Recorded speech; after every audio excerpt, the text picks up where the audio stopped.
मगर सर चीजें भी तो खत्म हो जाएंगी ना, बेच बेच के अगर कुछ बचेगा ही नहीं, फिर ये क्या करेंगे? दूसरी तरफ हम अगर भारत को देखते हैं तो कहा ये जा रहा है कि उसकी इकोनॉमी चाइना से आगे चली जाएगी इस सेंचुरी के एंड तक, और यहाँ ये चीजें बेच बेच के फिर क्या करेंगे? सिस्को के सीईओ जॉन चेम्बर्स ने कहा है कि ये जो आप जिस बात कर रही, मैंने आर्टिकल पढ़ा है उसका, लेकिन उसमें आरजू जब तक 25 करोड़ लोगों के गुर्दे कायम हैं, बिकेंगे तो बेचेंगे, क्यों नहीं बेचेंगे? सब बेचेंगे। अच्छी प्राइस लगती है तो बेचने चाहिए भाई। जब 25 करोड़ कहते हैं, वो मैं नहीं कहता हूं, शेख रशीद ने कहा था ये मुर्दों का मुल्क है, ये कब्रिस्तान है 25 करोड़ लोगों का। तो जब तक ये मुर्दे वहां कमा कमा दोस्तों स्वागत है आप सभी का एक बार फिर से हमारे यूट्यूब चैनल डिजिटल रेजिमेंट्स में। दोस्तों जैसा आपको पता है हम आपके लिए एक से एक लेटेस्ट न्यूज़ लेकर आते रहते हैं, वैसी ही एक लेटेस्ट न्यूज़ के साथ फिर हाजिर हुए आपके सामने। लेकिन दोस्तों अगर अभी तक आपने हमारे चैनल को सब्सक्राइब नहीं किया तो प्लीज़ सब्सक्राइब कर लीजिए, और यही न्यूज़ अगर आप दोस्तों हमारे फेसबुक चैनल पे देख रहे हैं तो प्लीज़ हमें फॉलो कर लीजिए। तो दोस्तों न्यूज़ आ रही है पाकिस्तान से। पाकिस्तान के हालात आप सभी जानते हैं, और पाकिस्तान की जो इकोनॉमिक व्यवस्था है बिल्कुल डामाडोल हो चुकी है, क्योंकि पाकिस्तान के पास पैसा ही नहीं है देश को चलाने के लिए। हालांकि पीछे भी उनके विदेश मंत्री और उनके जो फाइनेंस मिनिस्टर उन्होंने भी ये कह चुके हैं कि पाकिस्तान को दिवालिया घोषित कर दिया जाए, लेकिन फिर भी नहीं, कुछ देश नहीं भी चाहते कि पाकिस्तान को दिवालिया घोषित किया जाए। लेकिन पाकिस्तान हर रोज़ एक नई स्कीम के तहत या नए कटोरा लेकर किसी ना किसी देश के पास पहुंच जाता है जहां से पैसा मिलने की आस रहती है, लेकिन अब कोई भी देश पाकिस्तान को पैसा नहीं दे रहा है। हालांकि पाकिस्तान के एक एक बच्चे का बाल भी कर्जे के नीचे दबा हुआ है, वो भी IMF के अब किस्तें भी नहीं दी जा रही है, और IMF से फिर से नए कर्जे के लिए भी बातचीत चल रही है, लेकिन अभी तक IMF ने पैसा नहीं दिया है। और जैसा कि साजिद तरार जी कह रहे हैं कि, और आपने इंट्रो में भी देखा होगा कि अब पाकिस्तान को अपने देश की जनता के गुर्दे बेचकर ही देश को चलाना होगा। तो दोस्तों न्यूज़ बड़ी ज़बरदस्त होने वाली है, आप अंत तक हमारे साथ जुड़िए रहिए। चलिए न्यूज़ को करते हैं। फोन पे कॉल किया, बंगाली में पूछा are you safe, are you still in Bengal, तो उसने आगे हंस के कहा नहीं, मैं बंगाल में नहीं, बांग्लादेश में नहीं हूं, मैं किसी सेफ जगह पे पहुंच चुका हूं, अल्लाह के फजल, बाय द ग्रेस ऑफ अल्लाह। तुम 700 मिलियन एक गरीब मुल्क का चूस के ले गए हो लंदन में, और कह रहे हो कि ग्रेस ऑफ अल्लाह, तुम सेफ हो, ग्रेस ऑफ अल्लाह। तुम्हारा क्या ख्याल है कि अल्लाह की अदालत या कोई हायर चीज जस्टिफाई नहीं करेगी इस चीज को? तुम 700 मिलियन के घर लिए ना, तुमने प्रॉपर्टी ली है ईंटों के, तुमसे पहले कई आए, वहां पे किंग आए, कई उड़ गए, कई क्वींस आई उड़ गई। तुम क्या समझते हो कि तुम दुनिया में कोई अच्छी चीज छोड़ के जाओगे? तुम पूरे बांग्लादेश की बददुआएं ले रहे हो, तुम खून तुमने उनका चूसा है ईंटों के लिए। तो मैं इस पे देखिएगा जरूर, मेरी तो ये ख्वाहिश होती है कि लोग अपने आप को एजुकेट करें और देखें, लेगेसी के बारे में सोचें कि इंसानों के लिए क्या छोड़ के जा रहे हैं। बिल्कुल छोड़ के यार, ईंटों से कुछ नहीं होता, ईंटें छोड़ जाओगे, तुमसे पहले कई लोग छोड़ के गए।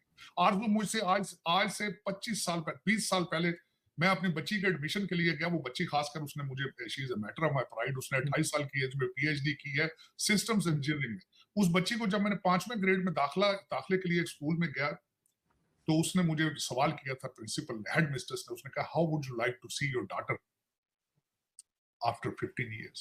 तो मैंने उसको कहा था, मैं I want to see my daughter as a researcher, as a scholar, as a professor, writing books, doing some research. तो उसने कहा व्हाई? मैंने कहा बिल्डिंग्स की एज होती है, किताबों की एज नहीं होती। ये मेरे ख्याल आज से 15-20 साल पहले। आज भी वही। मैं ये नहीं कि मेरे को अपना माइंड चेंज कर लिया है तो मैं कहूँ नहीं जी मैं ईंटें अब इकट्ठी करूंगा, नहीं, मैं नहीं करूंगा ईंटें। मेरे एक ख्वाहिश जरूर है मेरी जिंदगी की आरजू, कि खुदा मुझे 10 साल दे कि मैं जिसको अपने, मेरी आखिरी बच्ची यूनिवर्सिटी में है, इंजीनियरिंग स्कूल में है, जिस दिन वो ग्रेजुएट हो जाए कि मैं उस दिन अपनी जो कमाऊंगा मैं खुदा के रिश्ते में दे दूंगा। और उसमें मैं सिर्फ ये नहीं दुख करूंगा कि मैं किसी का रिलीजन या नस्ल देख के दूंगा, मैं हर एक को दूंगा, सर्व करूंगा। मेरी ख्वाहिश है कि अपने जिंदगी के आखिरी 10 साल में इंसानियत को सर्व करूं, जहां लोगों को तकलीफ है, दर्द है, वहां जाके सर्व करूं, पढ़ाऊं। मैं एक टीचर का बच्चा हूं, मेरी वालदा टीचर थी, मेरा father was a lawyer, my mother was a teacher, और teaching is the very noble profession. और मेरी ख्वाहिश, अब तो मैं PhD हूँ, मेरी ख्वाहिश है कि मैं अपने आखिरी 10 साल टीचिंग में और इंसानियत को सर्व करने में। और अगले टॉपिक में चलते हैं, जो अगली चीज जो खासकर मैं आरजू बताना चाहूंगा आपके, हमारे इस वक्त प्राइम मिनिस्टर साहब जो है हमारे भी आ रहे हैं, पता नहीं क्यों आ रहे हैं, तो समझने की जरूरत तो नहीं थी यहाँ पे। चले, कोई पता नहीं, सैर सूर करनी हो। जिस तरह के मैंने बताया था, मिलियंस ऑफ मिनिस्टर्स हैं, उसकी प्रॉपर्टी उस बंदे की ना सिर्फ 360 प्रॉपर्टियां लंदन में है, दुबई में प्रॉपर्टियां, मलेशिया में, और न्यूयॉर्क, न्यू जर्सी में प्रॉपर्टी। तो यहाँ हमारे जितने भी जो मुगल शहजादे हैं, ब्रिटिश एजेंट है खासकर, उनकी प्रॉपर्टी हर जगह पे है। पता नहीं जो इनके साथ आ रहे हैं लोग, उनकी कहाँ कहाँ प्रॉपर्टियां होंगी। जरूरत नहीं थी, पाकिस्तान के पास कोई ऐसी चीज नहीं है जो यूनाइटेड नेशन में डिस्कस की जाए या वो किसी को दे सकें, कुछ ले सकें। फिर भी चलें, उनकी मर्जी है। बोर हो गए होंगे पाकिस्तान में, क्योंकि वहां पे भी हालात ऐसे ही हैं। आज भी मुर्शद पाक ने जेल से कहा, आज फवाद चौधरी साहब ने कहा है कि 45 days, last 45 days of this government. रोजाना मुर्शद पाक कहते हैं कि ये government does not have form 45 से आई है, पता नहीं कि कब उड़ जाएगी। जस्टिस मंसूर अली शाह उड़ा देंगे या कोई और उड़ा देगा। देखिए वो क्या हालात हैं। लेकिन वो हफ्ते के लिए आए हैं, 5 दिन हफ्ते के लिए। मोदी साहब मेरे ख्याल 3 दिन के लिए, पहले मैं सुन रहा था 2 दिन के लिए, लेकिन 3 दिन के लिए आए। मैं आज विक्रम मिस्री साहब हैं जो भारत के सेक्रेटरी ऑफ फॉरेन अफेयर्स हैं। आज उनका एक आर्टिकल मैंने पढ़ा है, जिससे मैंने कोशिश की है, समझने की कोशिश करूं कि मोदी साहब इस ट्रिप के अंदर क्या क्या डिलीवर करेंगे, उनका एजेंडा क्या होगा। तो सबसे पहली चीज उनके एजेंडे के ऊपर है यूक्रेन और गाजा की वार, उसके बारे में डिस्कस किया जाए। और मैं समझता हूँ इस वक्त मोदी साहब और doctor Jaishankar is in a very good position to talk about it, क्योंकि उनका दौरा यूक्रेन का भी है और उनका दौरा रशिया का भी है। पुतिन से भी मिले हैं और प्रेसिडेंट ज़ेलेंस्की से भी मिलकर आए हैं। तो मेरे ख्याल में very noble of them to talk about it. फिर क्वाड से मीटिंग्स होंगी। ऑस्ट्रेलिया और जापान के जो हैं वो भी, यहाँ पे डेलवेयर है, डेलवेयर के अंदर विल्मिंगटन शहर है, जहाँ पे हमारे बाबा जी जो है वो वॉशिंगटन डीसी छोड़कर वहां जा चुके हैं, जहां उनका आबाई घर है, तो वहीं पे आएंगे। पता नहीं होश में होंगे या नहीं होंगे, लेकिन दूसरे दूर जापान, ऑस्ट्रेलिया वाले मोदी साहब वहां पे होंगे। मोदी साहब वहां से ट्रैवल करके न्यूयॉर्क जाएंगे। और ट्रेडमार्क है मोदी साहब का कि डायस्पोरा को प्रमोट करना, उनकी हौसला अफजाई करनी, वो करेंगे। और जो तीसरी सबसे बड़ी बात है जिसमें मैं बड़ा आई वाज वेरी प्लीज्ड कि वो कटिंग एज टेक्नोलॉजी के जो सीईओज होंगे उनसे मिलेंगे। और वो उसमें सीईओज में कौन होंगे? आर्टिफिशियल इंटेलिजेंस वाले होंगे, क्वांटम कंप्यूटिंग और सेमी कंडक्टर वाले, इनसे मिलेंगे, जिससे दुनिया को फायदा, जिससे भारत को फायदा। तो this is what I always tell myself कि he is nationalist, is lifting up India, जो कि कई लोग शहबाज शरीफ से नहीं मिलेंगे। शहबाज क्या मिलके करें? कोई मेरे पास या तो बताए ना, कोई बात ऐसी हो जो करने वाली हो, तो पता नहीं मिलने शायद। हाँ, ये सुना है कि साइड लाइन पे डॉक्टर यूनुस को मिलेंगे, डॉक्टर यूनुस बांग्लादेश में, और मिलना भी चाहिए उनको, for the Hindus living in Bangladesh, और they are under threat, they are suffering, और मेरे ख्याल में मिलना भी चाहिए उनको। इस वक्त जो है, मैंने जो पिछले दिनों एक आर्टिकल पढ़ा है, बांग्लादेश में जिस तरह मैंने आपको मिलियंस ऑफ मिनिस्टर, क्योंकि लोग लूट लूट के वहां से बांग्लादेश से भागे हैं, कहीं बहुत ज्यादा लोग हैं, कहीं भागे। तो इस वक्त एफबीआई की मदद बांग्लादेश पूछ रहा है एफबीआई से कि आप हमारी मदद करें, क्या वो पैसे वापस लेके। लेकिन एफबीआई क्यों मदद करेगी? आप मेरे जिस तरह मुर्शद पाक अपने दौर में फरमाते थे कि मैं लंदन और अमेरिका को चाहिए, ब्रिटेन और अमेरिका को चाहिए हमारे पैसे वापस दे दें। क्यों भी दे दें? आप क्यों दे दें? जब तुम्हारे लोग भाग रहे हैं, अभी भी जहाजों पे पैसे भाग के, वो उनको रोक लो ना। वो तो उनसे डरते हो पैसे पूछने के लिए। ये मुल्क तुम्हें वापस दे दे।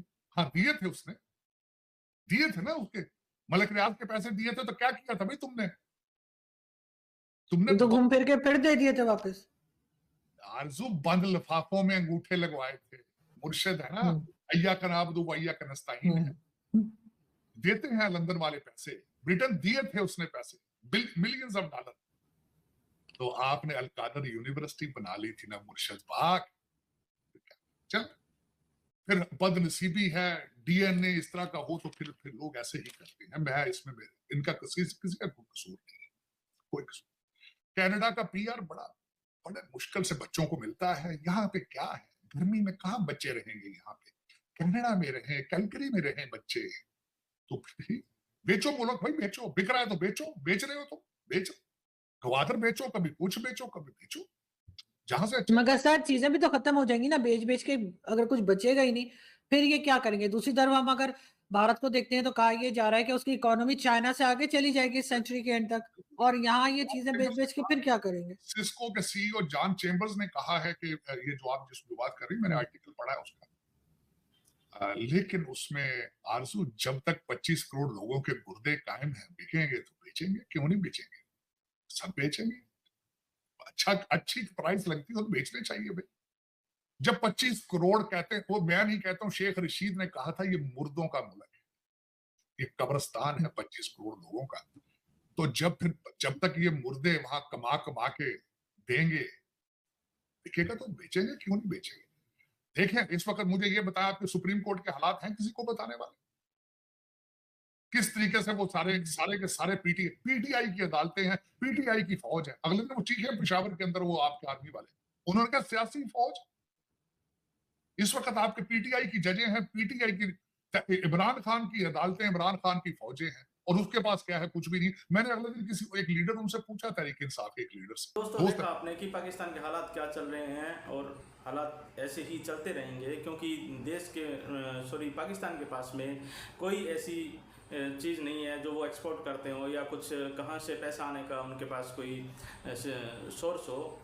क्योंकि पाकिस्तान को सिर्फ हमेशा से, जब से इनकी सरकार बनी है या जब से देश ये अलग हुआ है, तब से इन्होंने ऐसी कोई कोशिश नहीं की है। इन्होंने हमेशा से ही मांग कर खाया है, और पाकिस्तान ही एक अकेला देश है जिसने IMF से तकरीबन 25 से 30 बार के कर्जा ले रखा है, और चुकाना का तो नाम ही नहीं हो सकता। और साथ में चीन से भी इनका एक बड़ा बयान चीन की तरफ से भी आया है कि अब चीन अपने लोगों की खुद से ही रक्षा करेगी, क्योंकि पाकिस्तान के ये बस की बात नहीं है। इसलिए अब चीन का भी पाकिस्तानी सेना के अंदर इन्वॉल्वमेंट और बढ़ जाएगा। तो दोस्तों, कैसी लगी आपको ये न्यूज़, हमें कमेंट करके ज़रूर बताइएगा, और जल्दी हाजिर होते हैं दोस्तों एक नई न्यूज़ के साथ में। तब तक के लिए जय हिंद, जय भारत, वंदे मातरम।